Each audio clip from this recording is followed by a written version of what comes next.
Merci, Monsieur le Premier ministre. La parole est à Monsieur Jean-Louis Carrère pour le groupe socialiste. Vous avez la parole, mon cher collègue. Oui, Monsieur le Président, Monsieur le Premier ministre, Mesdames, non pas de dames, pardon, Messieurs les ministres. Mais que devient donc la gendarmerie? Elle change de chef, elle change de mission, elle change d'allure. Elle ne joue plus son rôle de proximité, elle n'assure plus, par une présence visible, proche et durable, son rôle dissuasif et sécurisant. Les élus nous interpellent, j'en cite quelques-uns. La suppression de 1300 emplois prévus en 2010 et la fermeture de 175 brigades territoriales d'ici à 2012. Très mauvais indice. La fermeture de 4 sur 8 écoles de gendarmerie. Autre mauvais indice. Le rapprochement entre RAID et GIGN. Nouvel indice. Le redéploiement de crédits entre les deux forces au détriment de la gendarmerie. 23 millions d'euros en 2009. Nouvel indice. Qu'en sera-t-il de la préservation du maillage territorial et de la proximité entre les services de gendarmerie et les citoyens dans un contexte d'augmentation de la population et de la délinquance dans les zones rurales et périurbaines? Ces interrogations, ces craintes, ces critiques ne sont pas le fait de gendarmes que vous auriez martialement sanctionnés, mais de sénateurs de l'UMP il y a 8 jours, lors de l'audition du général Gilles, directeur général de la gendarmerie nationale, ce jour-là encore. De surcroît, il suffit de regarder autour de nous. Depuis la mise en place des communautés de brigades, depuis l'utilisation excessive des gendarmes à la répression routière, nous ne les voyons plus que dans un rôle répressif. Le maître mot n'est-il pas faire du chiffre?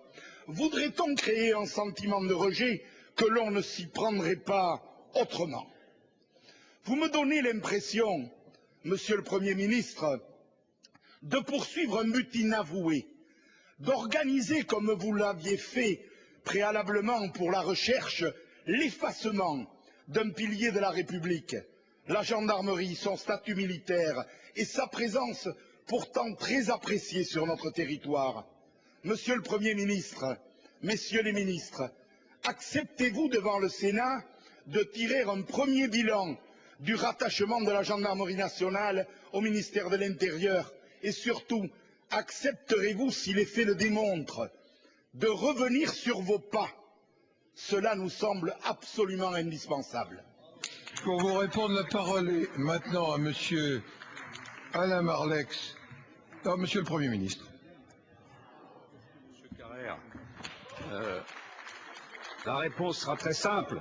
Est-ce que nous acceptons de tirer les enseignements du regroupement des forces de sécurité lorsqu'on pourra juger sur une certaine période? Oui. Est-ce que nous acceptons l'idée de revenir à une gestion séparée, à un commandement séparé gendarmerie-police? La réponse est non. Chacun voit bien l'utilité, la nécessité qu'il y a, en particulier pour lutter contre la délinquance, d'une unité de commandement. Le ministère de l'Intérieur pilote la lutte contre la délinquance. Il n'y a aucune raison qu'il y ait des stratégies différentes dans les forces de sécurité. Ça ne change rien au statut de la gendarmerie, qui reste un statut militaire. En revanche, le commandement est assuré au niveau politique par un seul membre du gouvernement. C'est un gage d'efficacité.